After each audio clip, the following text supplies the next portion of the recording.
Bonjour Elliot. Merci pour ta vidéo et tu as bien progressé sur ton morceau, super. Alors quelques petits points à améliorer. Euh, Il y a certaines basses que tu ne tiens pas. Par exemple, tu vois le do dièse là, il faut arriver à le garder jusqu'ici et lui aussi il faut arriver à le garder jusqu'ici. Tu peux pas le soulever. Ce que tu fais souvent, c'est que tu le joues, tu le gardes le temps d'avoir joué les trois doubles croches là, et puis tu le soulèves quand tu joues les quatre doubles croches suivantes. Voilà. Pareil ici, j'ai remarqué pour le. En fait, je voulais remarquer ça pour le sol dièse qui est ici, et pour le do dièse, parce que les autres notes, tu les gardes. Voilà.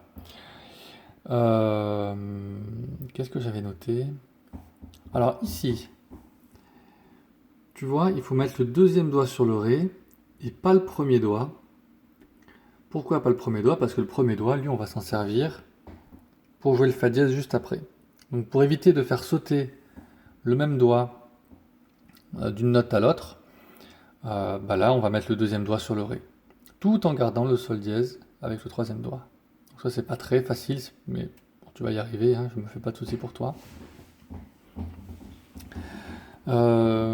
Ensuite, alors, il y a la fin, sol dièse.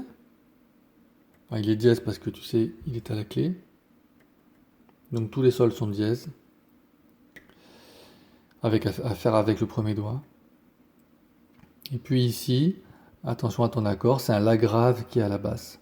La grave, la, do dièse et mi. Ensuite, bon, il y a cette histoire de quatrième doigt que tu veux pas mettre ni ici, et que tu ne mets pas non plus ni là sur le sol dièse, ni là sur le la aigu. Bon, alors, pour celui-là, il faut. Alors, tu m'as dit que tu préférais mettre le troisième doigt, tu trouves ça plus facile. Oui, parce que tu es habitué à utiliser le troisième doigt et tu n'es pas encore habitué à utiliser le quatrième doigt. Alors, c'est vrai que de temps en temps, ça fonctionne, mais il y a aussi de temps en temps où ça ne fonctionne pas. Ça ne fonctionne pas de temps en temps, pour essayer de parler français. Qu'il y a des fois où ça ne fonctionne pas, parce que bah, le deuxième doigt et le troisième doigt sont très proches, donc c'est pas facile de mettre. C'est pas infaisable, hein. Des fois tu y arrives, mais des fois tu n'y arrives pas. Les deux premières fois dans l'enregistrement, tu as hésité ou ça marchait moins bien. Donc moi, quand même, j'insiste pour te dire que le quatrième doigt c'est le mieux. Et puis ça va t'aider à savoir t'en servir. Au plus tu vas te servir du quatrième doigt, au plus tu sauras t'en servir. Et je t'assure que la guitare c'est beaucoup plus facile de jouer avec quatre doigts plutôt qu'avec trois. Parce que le pouce il compte pas, il est derrière, hein. Voilà, donc c'est plus facile de jouer avec 4 doigts qu'avec que 3. Surtout pour les morceaux qu'on verra plus tard, qui seront encore plus difficiles que celui-là, et où tu auras vraiment besoin du quatrième doigt. Voilà, donc entraîne-toi. Alors peut-être, alors ici déjà ça serait bien que tu mettes le quatrième doigt. Si tu veux vraiment mettre le troisième doigt, mets le troisième doigt.